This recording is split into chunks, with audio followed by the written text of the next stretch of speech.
Hello there. My name's David Allen.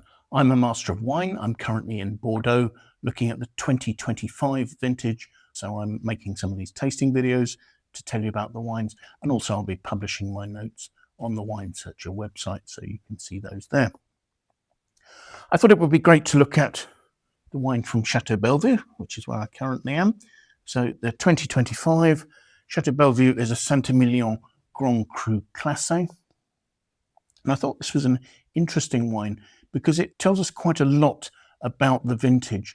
2025 was a hot, dry year. There was very little rain between March almost up until harvest, and thus the water holding capacity of the soils was very important. And this is one of the things about Chateau Bellevue. It's a tiny estate, only 3 hectares, only growing Merlot, and the underlying soils here are limestone, and that limestone is very good at retaining water and just slowly letting it out to the plant through the year. Now, the vegetative cycle was early at every point. Everything from flowering through to veraison, the colouring of the berries happened early. And it looks as if the harvest was going to be very small, very concentrated, probably with quite high alcohols. But then for most of Bordeaux, rain fell right at the end of August, reinvigorated the plants, slightly diluted the sugars, and as the resulting wines were picked relatively early, they still had some good acidity. So let's have a look at Bellevue and see what we make of it, shall we? Looking at the colour, it's deep, it's dark, it's not massively dense. I can see through it there. Swelling it, the wine actually has 14% alcohol, which is relatively high for the 2025s. And the alcohol, along with the tannins, is ensuring that there are some quite dense tears on the edges of glass there as I swirl it. So let's see what we make of the aromas, shall we?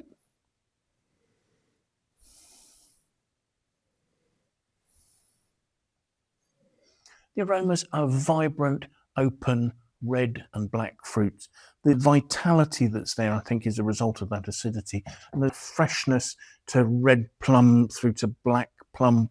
There's a very high ripeness, sort of black cherry, the richness and ripeness you get with really dark cherry, sort of glycerol notes in there as well. So yes, as of yet, this is an en-primeur sample. So the wine will spend probably at least another 8 months in oak. But as of yet, there isn't a lot of oak influence on the wine. Part of that, I think, is due to the fact that some of it ages in larger oak foudre, and another portion, probably about 10%, in amphorae, so that there is an effort being made here to just tone down the oak style a little and allow the fresh fruit to come through. So let's have a taste.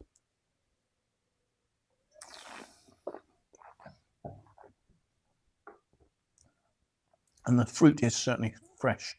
There is a lovely mouth-watering nature to the acidity. It's fresh rather than being crisp. It's lifting perfumed dark plum notes really nicely. What I can taste there at the moment is damsons.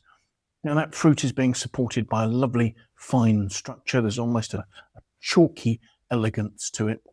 And again, another lovely feature of the 2025 vintage. These tannins are supple. They do have some grip, and that's interacting quite nicely with the fresh acidity to give a mouth-watering sensation on the mid palate.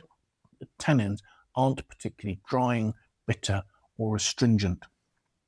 And the result of this is you have a lovely, harmonious, long, fresh finish. The wine is a mid-weight. The alcohol at 14% isn't particularly intruding on the finish because there's enough of that ripe fruit and enough freshness in it to stop the alcohol from intruding. Instead, what it's doing is adding a little bit of weight to the palate. As far as aging is concerned, I would think that this is probably a wine that would age for at least 10 to 15 years and probably longer because it's got this lovely fresh acidity and a reasonable density of these superb fine tannins. As far as quality is concerned, I think this is a wine I'd score somewhere in the region of 93 out of 100. Given its small production, it won't necessarily be easy to find. There are only a small number of importers there. And as a result, if you're looking for Chateau Bellevue, I would suggest it's very important to be using winesearcher because I think that's an essential tool for anybody buying enprimeur. So thank you so much for watching. Do please keep in touch with what we're doing. I've got plenty more videos to share with you of some of the most exciting wines of the vintage. So do please press the like button. Also consider subscribing to our YouTube channel. Hopefully you'll be able to make the time and come and join us again sometime soon. See you then.